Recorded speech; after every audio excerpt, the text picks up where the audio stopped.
नमस्कार, knowledge basket इंडियामध्ये परत एकदा तुम्हा सर्वांचं खूप खूप मनापासून स्वागत। या वर्षी टोटल 4 ग्रहण लागणार आहेत।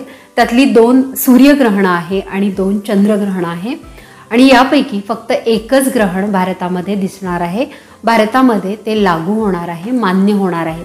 बाकीची 3 ग्रहण पाळण्याची आवश्यकता नाही। बघूया नवीन वर्षातलं पहिलं सूर्यग्रहण कधी लागणार आहे आणि हे वर्षाचं दुसरं ग्रहण आहे। म्हणजे 14 तारखेला जे चंद्रग्रहण होऊन जातं त्यानंतर 29 मार्चला पहिलं सूर्यग्रहण लागतं। आता सूर्यग्रहण म्हणजे काय? ज्या वेळेला चंद्र हा सूर्य आणि पृथ्वीच्या मध्ये येतो आणि सूर्य हा अंशतः किंवा पूर्णपणे चंद्रामुळे झाकला जातो अशा स्थितीला सूर्यग्रहण असं म्हणतात।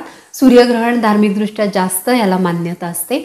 तर हे दुसरं ग्रहण आहे या वर्षीचं आणि पहिलं सूर्यग्रहण आहे। तर हे सूर्यग्रहण जसं 29 मार्चला लागणार आहे। या दिवशी अमावस्या देखील आहे। फाल्गुन मधली अमावस्या पुढच्या दिवसापासून चैत्र सुरू होतो। याच दिवशी शनिवार येतो आणि अमावस्या देखील आहे। सूर्यग्रहणाचे वेगवेगळे प्रकार असतात। खंडग्रास, खग्रास म्हणजे पूर्ण स्वरूपात किंवा आंशिक स्वरूपात अशा पद्धतीने ही सूर्यग्रहण कंकणाकृती सूर्यग्रहण असतात। 29 मार्चला फाल्गुन महिन्याची अमावस्या आहे आणि शनीचे मीन राशीत संक्रमण देखील होणार आहे। आता आपण बघूया या सूर्यग्रहणाची वेळ काय आहे। मैत्रिणींनो, सूर्यग्रहणाचा सूतक काळ हा सूर्यग्रहण चालू झाल्यापासून 12 तास आधी मानला जातो। हे सूर्यग्रहण या दिवशी दुपारी 2:21 सुरू होणार आहे आणि संध्याकाळी 6:16 हे असणार आहे। याचा एकूण ग्रहण काळ हा 3 तास 53 मिनिटांचा आहे।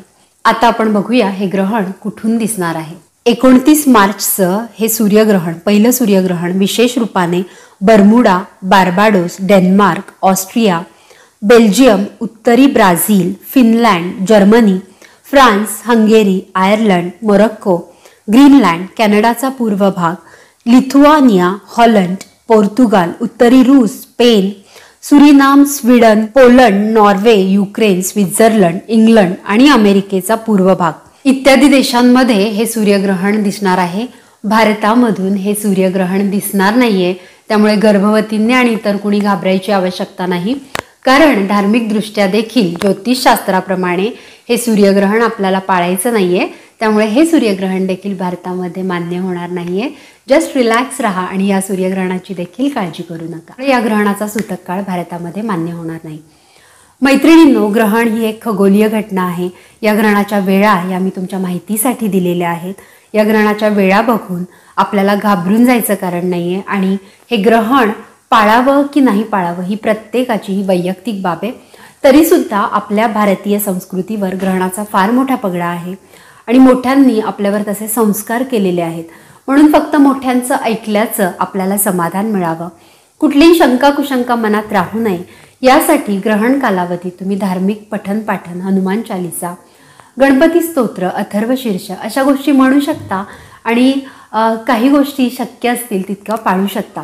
परंतु अगदी लघवीला काही न खाणं अशा गोष्टी गर्भवतींनी शक्यतो टाळाव्यात, म्हणजे त्यांच्या गर्भातल्या बाळाला काही हानी होणार नाही, डिहायड्रेशनला तुम्हाला सामोरे जावं लागणार नाही। तसेच जी ग्रहणं आपल्याला इथून दिसतात, भारतामधून दिसतात, ती उघड्या डोळ्यांनी बघू नका।